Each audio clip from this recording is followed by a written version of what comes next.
Tayo na po, Panginoon. Mapagpalang araw ng Lunes, kapanalig. Ipinagdiriwang po natin ang kapistahan ni San Benjamin. Ito po si Sister Rose Agtarap ng Daughters of St. Paul para sa mabuting balita. Atin ang pagnilayan ang Ebanghelyo ayon kay San Juan.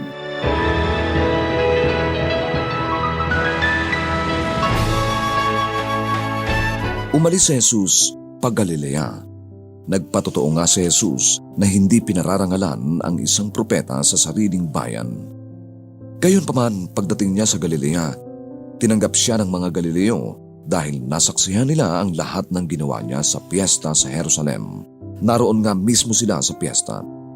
Pumunta siyang muli sa Kana ng Galilea, doon niya ginawang alak ang tubig. At nangyari na ang anak na lalaki ng isang opisyal ng hari ay may sakit sa Capernaum.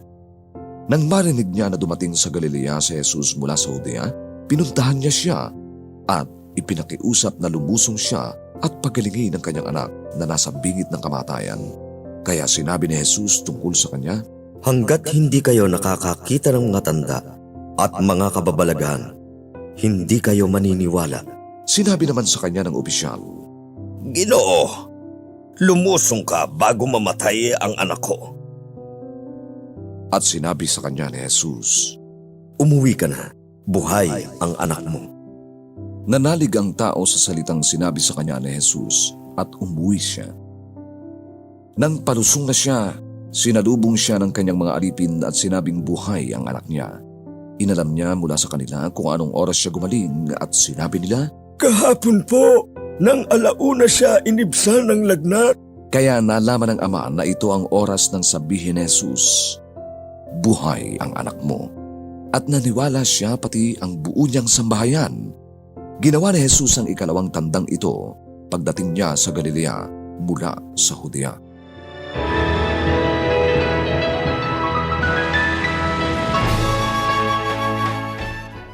Ibinahagi po ni Sister Judith Malen ng Daughters of St. Paul ang pagninilay.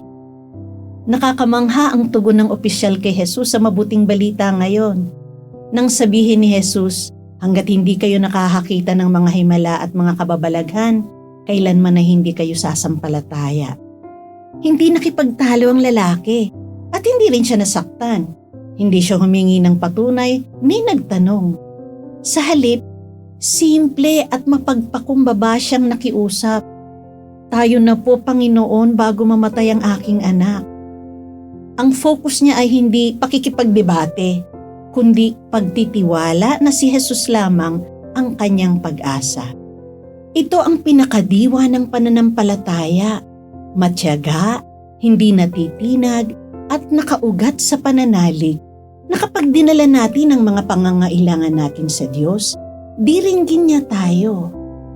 Ang pananampalataya ng opisyal ang naghatid sa kanya sa presensya ni Jesus.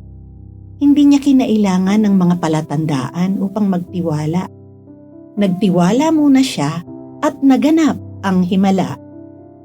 Nang sinabi ni Jesus sa kanya, "Umuwi ka na, hindi mamamatay ang iyong anak." Nagtiwala ang lalaki sa salita ni Jesus at umalis siya. Dito nakikita ang kanyang pananampalataya sa paglakad niya ng may pagtitiwala.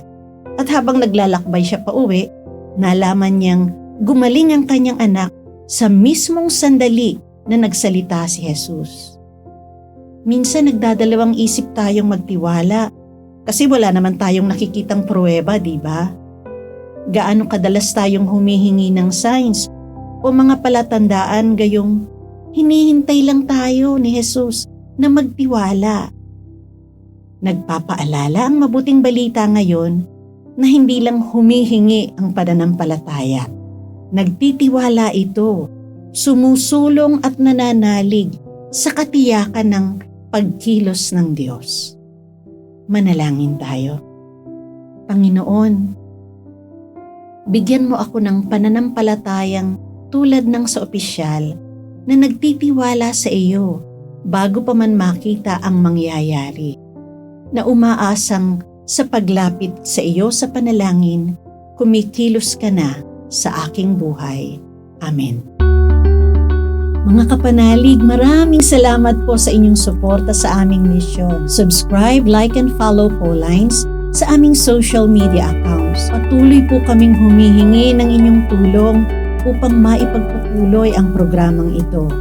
Maaari po ninyong ipadala ang inyong love offerings at donasyon sa aming donations channels. Makakaasa po kayo na kasama lagi ang inyong mga intensyon at kahilingan sa aming panalangin araw-araw. Ito pong muli, Sister Rose na nag-aanyaya sa inyong manalangin. Panginoon, buksan mo ang aming mga puso sa iyong biyaya. Sama-sama nawa kaming maglakbay sa daan ng pagbabalik loob at kalayaan ng may pag-asa, nang maipagdiwang naming ng buong kagalakan ang tagumpay ng Panginoong Hesukristo laban sa kasalanan at kamatayan. Amen. We are here to provide a new way of communicating and proclaiming the gospel.